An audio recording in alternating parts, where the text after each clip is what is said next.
Donald Trump ने चीन के साथ जो टैरिफ वॉर थी उसमें भी 115% का डिस्काउंट दे दिया अगले 90 दिनों के लिए, और साथ साथ पाकिस्तान को भी इशारा दे दिया कि तो क्रेडिट ले लिया और कहा कि मैं ये जो टेंशन है, जो मसला है कश्मीर है, ये भी हल कराऊंगा। आप कैसे देखते हैं सिचुएशन को? देखिए, एक बात तो बड़ी वाज़ेह है कि खित्ते में आने वाले दिनों में अगर तवाज़ुन बरकरार रखना है, चाइना ने अपनी पोजीशन मनवा ली है। वरना क्या कोशिश थी, अमेरिकन की कोशिश थी कि चाइना को बैकफुट पे ले जाया जाए, लेकिन वो इतनी बड़ी इकोनॉमी सेट होगी और वो प्रिंसिपल तय उन्होंने अपने किए हैं।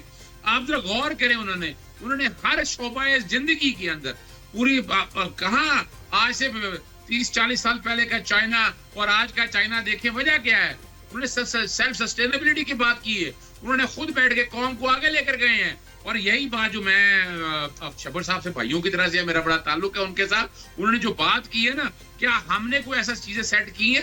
देखिए, यहाँ मानना पड़ेगा कि हमारी वजह से चाइना के साथ हमारे चला है, तो आज चाइना ने अपनी पोजीशन बनवा ली है, यानी अमेरिका को बैकफुट पे जाना पड़ा, ये मानना पड़ेगा। लेकिन दूसरी तरफ ये सोचे मैं कुछ रियलिटीज पे बात बता दूं, वन बेल्ट वन रोड कहाँ है, सी पैक कहाँ पड़ा है, ग्वादर की पोजीशन कहाँ पड़ी है? हमें रीथिंक करना होगा, सोचना होगा कि हमें देखिए, हमें जो अमेरिका के साथ जो हमारे तजारती मामले वो सारे अपनी जगह चलते रहे, लेकिन दूसरी तरफ ये है ना, आज अगर उठाकर देखें, आपके पास ही है ना दुबई की क्या पोजीशन है इस वक्त? दुबई पूरी दुनिया में छाया हुआ है और उससे बेहतर पोर्ट है हमारे पास, लेकिन हम समझ नहीं पा रहे चीजों को, बजाय कि पूरी कौम को लाएं।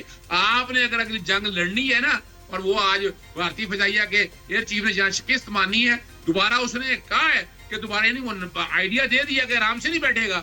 यहाँ आकर आपको जो सोचने वाली है, पूरी कौम को इकट्ठा करें, जो इस मामले के अभी भी हम नहीं जाग रहे हैं, इमरान खान को लाएं ऑन बोर्ड के ऊपर, बिठाएं यहाँ पर बैठकर कि मुआशी लड़ाई कैसे लड़नी है, मुल्क में स्टेबिलिटी कैसे लेके आनी है। हम फिर वही लगे हुए हैं पकड़ तकड़ में, लोगों को खुदारा आप छोड़ दें।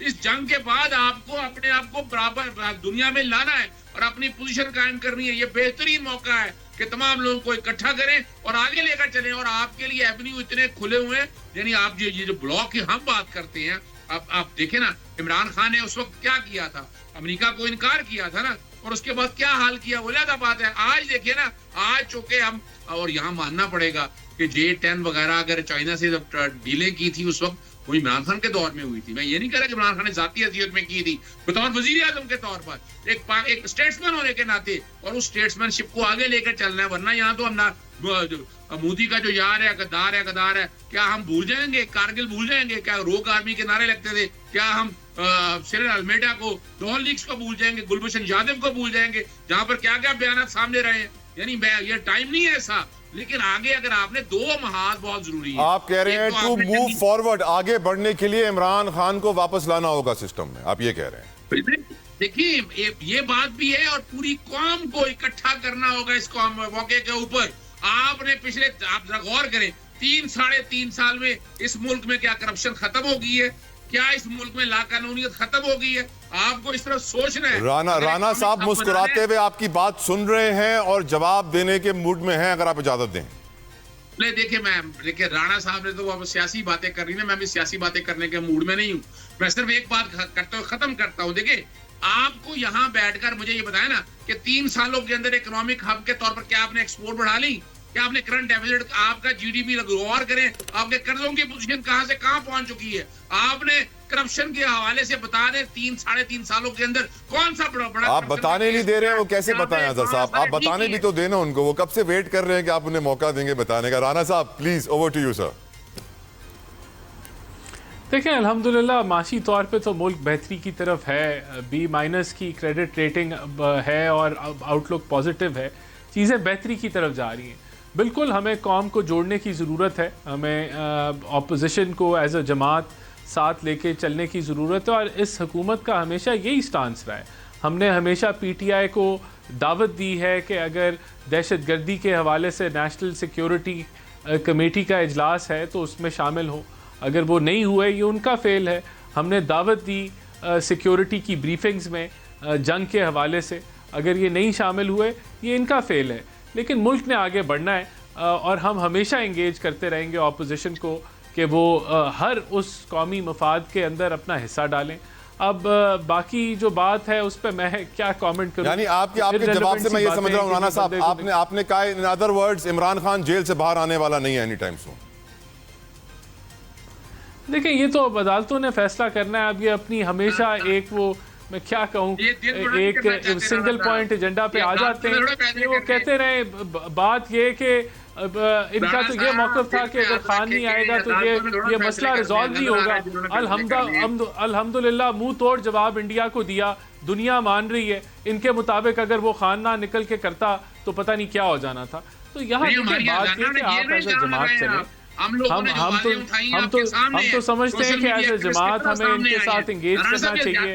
ऑपोजिशन का बड़ा कलीदी रोल है। यहाँ एक ही ये वो रटा लगा के लगे रहते हैं, हर मंगल और हर जुमेरात एक ही होता है जी, कौन खान से मिला, क्यों नहीं मिलने दिया, क्या हो गया।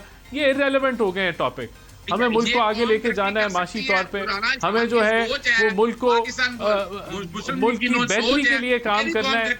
ये वो हर मंगल और जुमेरात जी खान को बाहर निकाल दें, अगर खान बाहर नहीं निकलेगा तो मुल्क आगे नहीं चलेगा। मुल्क तो आगे चल रहा है। वैसे अजहर साहब राना सनाउल्लाह साहब ने पीटीआई की तारीफ की है, ये मैं आपको बता दूंगा, बड़ा मुस्बत किरदार अदा किया। शब्बीर जैदी साहब, पहले अमेरिका के नायब सदर जेपी वेंस कहते हैं अंदरूनी मामला है, खुद सुलझाएंगे। अगले दिन ट्रंप कूद पड़ते हैं, एक ही दिन में सीज फायर करवा देते हैं, क्रेडिट ले लेते हैं। अभी मीडिया के सामने आके कहते हैं मैंने एटमी जंग को रोक दिया। आप इस सिचुएशन को कैसे देखते हैं? मेरी नजर में तो पाक फौज ने जो जवाबी वार दिया, उसके बाद मोदी की हवा निकल गई और फिर वो भागते हुए ट्रंप के पास पहुंचा कि मेरी मदद करो। Your views on it Zaidi साहब?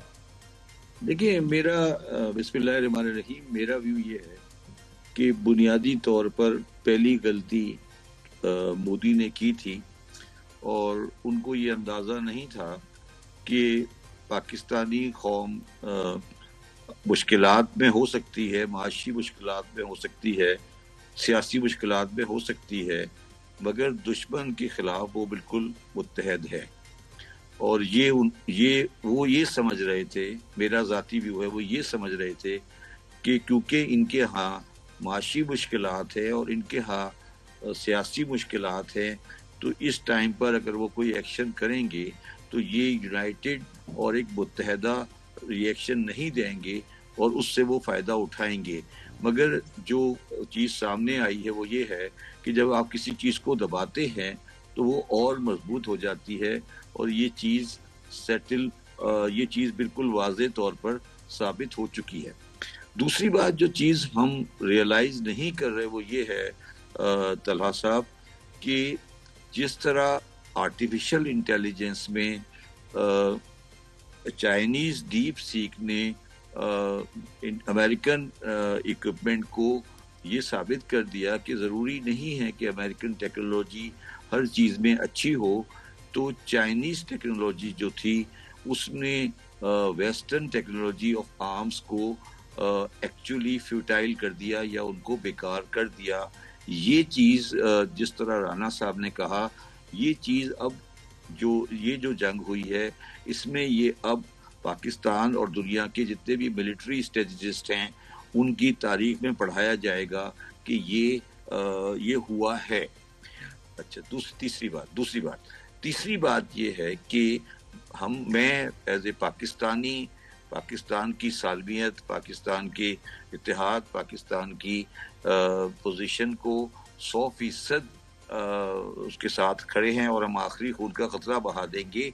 मगर पाकिस्तान अपने से 7 गुना बड़े मुल्क के साथ कन्फ्रंटेशन नहीं लेना चाहिए और ना असले की दौड़ में शामिल होना चाहिए।